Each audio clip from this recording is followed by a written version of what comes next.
معزز سامعین گرامی قدر، حالیہ دنوں میں دوبارہ ایک مرتبہ الیکشن کی آمد ہے۔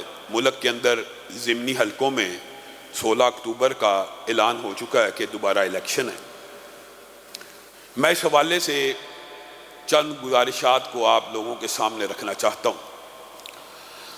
سب سے پہلی بات یہ ہے کہ بعض لوگ ان کی عقلی اور فکری سطح بہت چھوٹی ہوتی ہے، وہ براہ راست کچھ ایسی عجیب باتیں کر دیتے ہیں جن کا حقیقت سے کوئی بھی تعلق نہیں ہوتا۔ مثلا بعض لوگ یہ اعتراض کرتے ہیں کہ جی آپ نے تحریک دفاع اسلام بنائی، جی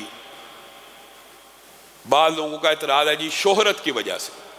میں تحدیث نعمت کے طور کے اوپر، صرف تحدیث نعمت کے طور کے اوپر اور بغیر فخر آپ کے سامنے یہ بات رکھنا چاہتا ہوں کہ اپنی دینی اور نجی مصروفیات کی وجہ سے میں ٹی وی، جو مین سٹریم ٹی وی اور پی ٹی وی جیسے چینلز اور سما جیو جیسے چینلز کو بھی اپنی دینی اور نجی مصروفیات کی وجہ سے وقت نہیں دے پاتا، اور اگر شہرت کا شوق ہو تو 7 کے 7 دن ٹی وی چینل مجھے لینے کے لیے تیار ہیں، لیکن بڑی مشکل سے ہفتے میں 1 یا 2 دن کا وقت نکلتا ہے۔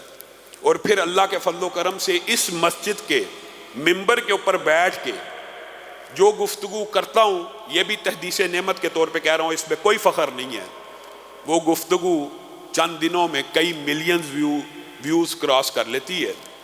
تو شہرت کی مزید حاجت، مزید طلب نہ دل میں موجود ہے اور نہ اس تحریک دفاع اسلام بنانے کا مقصد یہ ہے۔ اور کچھ لوگ دوسرا اعتراض یہ کرتے ہیں کہ تحریک دفاع اسلام بنانے کا مقصد یہ ہے کہ سیٹ مل جائے، سیٹ کا شوق ہے۔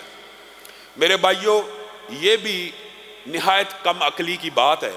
اس کی وجہ یہ ہے کہ دینی جو سیاست ہے وہ سب سے مشکل ہے۔ اسلام پسندوں کی سیاست اس وطن کے اندر، خاص طور پہ پنجاب کے خطے کے اندر، یہ سوچنا کہ میں اسلامی سیاست کر کے سیٹ لوں گا، یہ کسی جاہل کا نقطہ نظر تو ہو سکتا ہے، کم عقل کی سوچ اور فکر تو ہو سکتی ہے۔ سیٹ اگر لینے کی سیاست پاکستان اور پنجاب میں کامیاب ہے تو چاپلوسی کی سیاست کامیاب ہے۔ چند لیڈروں کے گن گائیں، ان کی چاپلوسی کریں، کسی بھی پارٹی کی ٹکٹ اور سیٹ آپ کے سامنے نچھاور کر دی جائے گی۔ اسلام پسندوں کی سیاست، دین پسندوں کی سیاست ایک مشکل اور کٹھن مرحلہ ہے، اور اس کو اس لیے چنا گیا کہ خاک نشینوں اٹھ بیٹھو، وہ وقت قریب آ پہنچا ہے جب تاج اچھالے جائیں گے، جب تخت گرائے جائیں گے۔ اس کا مقصد اور سیٹ کی کیا بات ہے، میں ممبر رسول کے اوپر بیٹھا ہوں اور اللہ کی قسم اٹھا کے کہتا ہوں کہ کئی ایم این ایز اور کئی ایم پی ایز کی سیٹوں سے بہتر میں اس ممبر رسول کی کرسی کو سمجھتا ہوں۔ کیا حسن نے سمجھا ہے، کیا عشق نے جانا ہے، ہم خاک نشینوں کی ٹھوکر میں زمانہ ہے۔ یہ ممبر رسول، یہ کرسی سب سے بڑی عزت کی کرسی ہے، اور اللہ کے فضل و کرم سے صدق کے دل سے یہ سمجھتا ہوں آج بھی ایم این ایز اور ایم پی ایز سے زیادہ لوگوں کے دلوں کے اندر اللہ نے ہماری دین کی خدمت کرنے کی وجہ سے محبت ڈالی ہوئی ہے۔ تو یہ تحریک بنیادی طور کے اوپر حریت فکر کی ایک تحریک ہے، بیداری کی ایک تحریک ہے، جو آپ کو ان لبرل اور سیکولر پارٹیوں سے، ان کی غلامی سے نجات دینے کے لیے شروع کی گئی ہے۔ ضمنی الیکشن آ رہے ہیں، پھر اعلان ہو رہے ہیں، نون کی حمایت کر دی جائے، پی ٹی آئی کی حمایت کر دی جائے، پیپل پارٹی کی حمایت کر دی جائے۔ ہمارا اعلان آج بھی وہی ہے کہ جہاں پر دین پسند، اسلام پسند مذہبی امیدوار موجود ہیں، کے پی کے اندر جے یو آئی، جماعت اسلامی موجود ہے، ان کو ووٹ ڈالیے۔ پنجاب کے اندر تحریک لبیک کے امیدوار موجود ہیں، جماعت اسلامی کے موجود ہیں، ان کو ووٹ ڈالیے۔ اور ابھی بھی ٹرانسجنڈر ایکٹ کے منظور ہو جانے کے بعد بھی آپ یہ سمجھتے ہیں کہ آپ نون لیگ کو ووٹ دیں گے، پی ٹی آئی کو ووٹ دیں گے، پیپل پارٹی کو ووٹ دیں گے اور آپ کا نامہ اعمال کالا اور سیاہ نہیں ہو جائے گا؟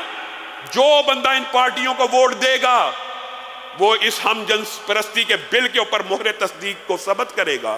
یہ بات مشکل ہے، یہ بات زیادہ کٹھن رستے کی ہے کہ آپ اسلام پسندوں کا ساتھ دیں، آپ دینی جماعتوں کا ساتھ دیں، آپ دینی تحریکوں کا ساتھ دیں۔ اور میں آپ کو ایک بات بتلاؤں، یہ صرف اس لیے اختیار کیا گیا رستہ ہے کہ یہ ہمارے منہج کے قریب ہے، یہ ہمارے منہج اور فکر کے قریب ہے، ہمارے نقطہ نظر اور نظریے کے قریب ہے کہ پنجاب کے اندر بھی اسلام پسندوں کے اور دین پسندوں کے حلقے ہونے چاہیے۔ اور دو باتیں میں آپ سے مزید بھی کہنا چاہتا ہوں اس سے علاوہ۔ اللہ کے فضل و کرم سے میں پچھلے ہفتے گیا، مجھے بڑی خوشی ہوئی۔ الاحسان آئی ہاسپٹل، ابو جان کے نام کے اوپر اکرام اللہ خان کاکڑ صاحب اور ثناء اللہ خان صاحب ابو کی یوتھ فورس کے نوجوان تھے۔ جب ابو دنیا سے چلے گئے تو انہوں نے خدمت خلق کو اپنا مشن بنایا، اور اگر آج بھی کوئی جا کے دیکھنا چاہتا ہے کہ خواب کیسے پورے ہوتے ہیں تو الاحسان آئی ہاسپٹل شالامار لنک روڈ کے اوپر موجود ہے، آپ جا کے دیکھ لیجئے۔ میں خود جب گیا میں حیران رہ گیا، سنا تھا ان کے بچے بھی میرے دوست ہیں، وہ بھی میرے دوست تھے، اکرام اللہ خان صاحب بھی دوست ہیں، ثناء اللہ خان صاحب جو اب ہوتے ہیں وہ بھی میرے دوست ہیں، لیکن عینی جو مشاہدہ ہوتا ہے اس سے انسان کے صحیح طور کے اوپر عین الیقین آ جاتا ہے۔ 1000 بندہ روزانہ وہاں سے علاج کروا رہا ہے 20 روپے کی پرچی کے اوپر۔ میں نے ان سے ضمنی طور پہ پوچھا کہ یہ آپ کیسے چلا رہے ہیں؟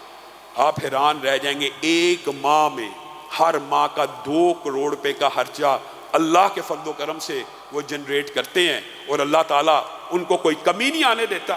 اور اسی طرح جب میں وہاں گیا، کچھ آگے زاہدہ ویلفیئر ہسپتال ہے، وہ ہمارے دوست ہیں خالد امین صاحب، وہ چلاتے ہیں۔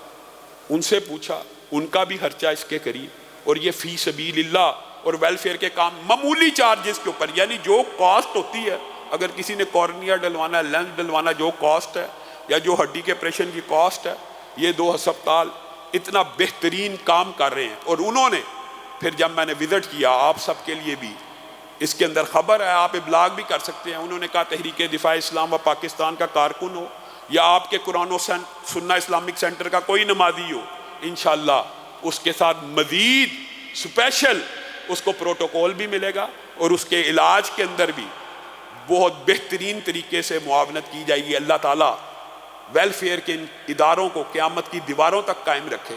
اور میرے بھائیوں، ان اداروں کو دیکھ کر دل میں خواہش پیدا ہوتی ہے، اللہ نے جگہ دی ہے، ہم بھی ایسے پروجیکٹ بنائیں، لیکن ان پروجیکٹس کو یہاں پہ اگر آپ بنانا چاہتے ہیں، آپ لوگوں کے تعاون کی ضرورت ہے۔ رمضان سے پہلے ہماری خواہش ہے یہ عورتوں کی 4 منزلیں مکمل ہو جائے، یہ 4 منزلیں مکمل ہو جائیں تو اللہ رب العزت ہم سے بھی ایک ایسا کام لے لے جو اللہ رب العزت ان ساتھیوں سے لے رہا ہے۔ 1-2 اہم اعلانات ہیں۔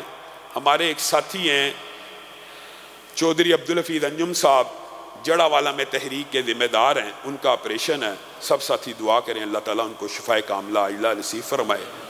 اور دوسرا ایک اعلان ہے، ایک باپ کی درد دل سے ایک درخواست ہے، اور عاجزانہ درخواست تھی جس کے اوپر میں لبیک کہتا ہوں۔